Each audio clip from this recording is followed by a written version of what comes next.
Gran parte de los procesos naturales funcionan en ciclos. Un ciclo se define como una serie de fenómenos que atraviesan diferentes etapas hasta regresar al estado inicial. En otras palabras, un ciclo termina donde comienza.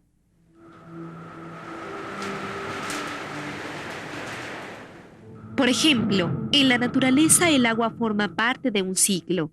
El agua de los mares, los ríos y los lagos se evapora con el sol. Posteriormente se condensa y forma las nubes. De las nubes cae como lluvia, nieve o granizo y regresa al lugar donde se encontraba al principio. A través de los ciclos que tienen lugar en la naturaleza, el aire, la tierra, el agua, los seres fotosintéticos y los animales intercambian constantemente diferentes elementos. 3 de los ciclos más importantes para la vida son el ciclo del carbono, el del oxígeno y el del nitrógeno. Se les llama de forma genérica ciclos biogeoquímicos. Analicemos este término. Son ciclos porque cumplen con la condición de terminar donde empiezan. Se les denomina bio porque en ellos intervienen los elementos indispensables para la vida: el carbono, el oxígeno y el nitrógeno. Dichos elementos forman los compuestos orgánicos de los que estamos hechos los seres vivos. Estos compuestos son los carbohidratos, las proteínas, las grasas y los ácidos nucleicos. Geo, porque estos ciclos tienen lugar en la atmósfera de la Tierra. Y finalmente se les llama químicos porque el carbono, el oxígeno y el nitrógeno son elementos.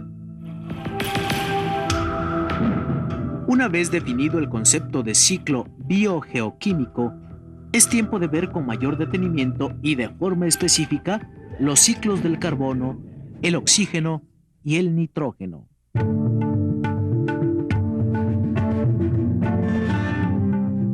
El carbono es un elemento que constituye la base de todos los compuestos orgánicos. Se encuentra en la atmósfera como dióxido de carbono en una proporción de 0.03%. Los únicos organismos capaces de utilizar el dióxido de carbono de la atmósfera son los seres fotosintéticos. Estos seres, entre los que se encuentran las algas y las plantas, elaboran a partir del dióxido de carbono los compuestos orgánicos que les sirven de alimento. Habitan el medio terrestre y el acuático. Su importancia reside en que son los únicos seres autótrofos, pues fabrican sus propios alimentos a través de la fotosíntesis. Los organismos fotosintéticos son el primer nivel trófico de las cadenas alimentarias. El dióxido de carbono que toman de la atmósfera pasa a través de estas cadenas a los seres vivos del segundo y el tercer nivel trófico. El segundo nivel trófico se encuentra constituido por animales herbívoros, mientras que en el tercer nivel trófico se ubican los animales carnívoros. Los animales herbívoros y carnívoros son heterótrofos, es decir, no pueden fabricar sus propios alimentos. Cuando el animal herbívoro se alimenta de los seres fotosintéticos, consume el carbono en forma de proteínas, grasas y carbohidratos. Posteriormente, estos compuestos pasan al animal carnívoro cuando éste se alimenta del herbívoro. Esta transferencia se repite de acuerdo con el tamaño de la cadena alimentaria. Cuando los organismos mueren, las bacterias y hongos desintegradores se encargan de la descomposición de sus cuerpos.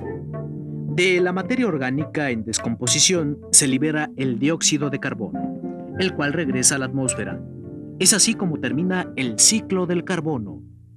Otra de las formas en que el dióxido de carbono se reincorpora a la atmósfera es a través de la respiración de los seres vivos.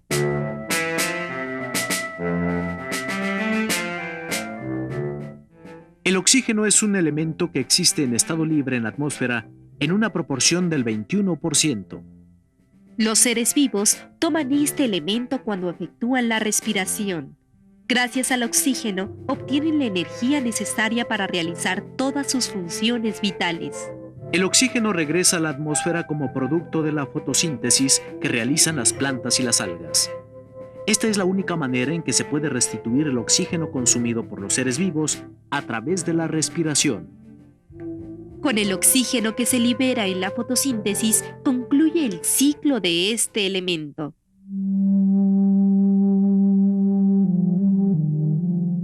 El nitrógeno forma el 78% de los gases atmosféricos.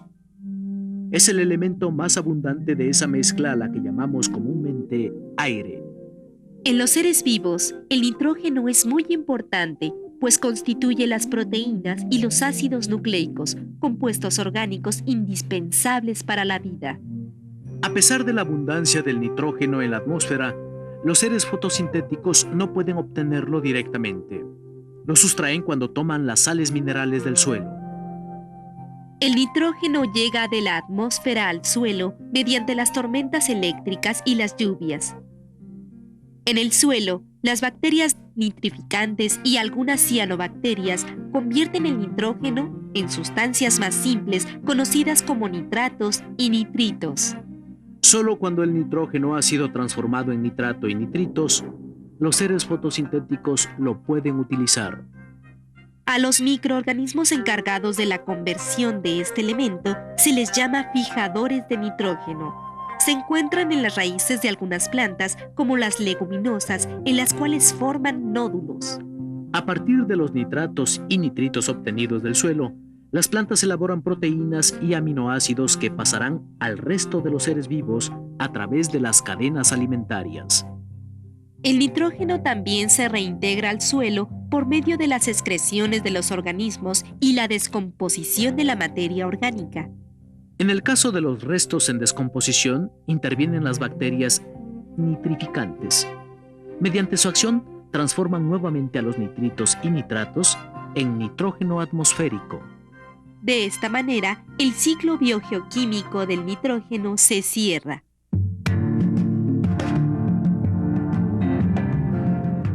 Los ciclos biogeoquímicos son de suma importancia para la vida en la Tierra. El intercambio que tiene lugar en estos ciclos asegura la existencia de los elementos indispensables para la vida. Si estos ciclos no se efectuaran, la provisión de los elementos vitales sería finita y tal vez en poco tiempo se agotaría. Gracias a los ciclos del carbono, el oxígeno y el nitrógeno, los organismos pueden obtener los elementos que les permiten vivir y al mismo tiempo restituirlos a la atmósfera. Por ello, es importante no romper con dichos ciclos. Si los organismos fotosintéticos, por ejemplo, desaparecieran de la faz de la Tierra, los seres vivos perderían la única forma de reincorporar el oxígeno a la atmósfera. El ciclo de este elemento se rompería y el único destino posible sería la muerte generalizada en el planeta. Sin importar su tamaño, todos los elementos y organismos que participan en los ciclos biogenésicos son indispensables. Si alguno de ellos desaparece, se pone en riesgo la existencia del ciclo y, por lo tanto, de la vida.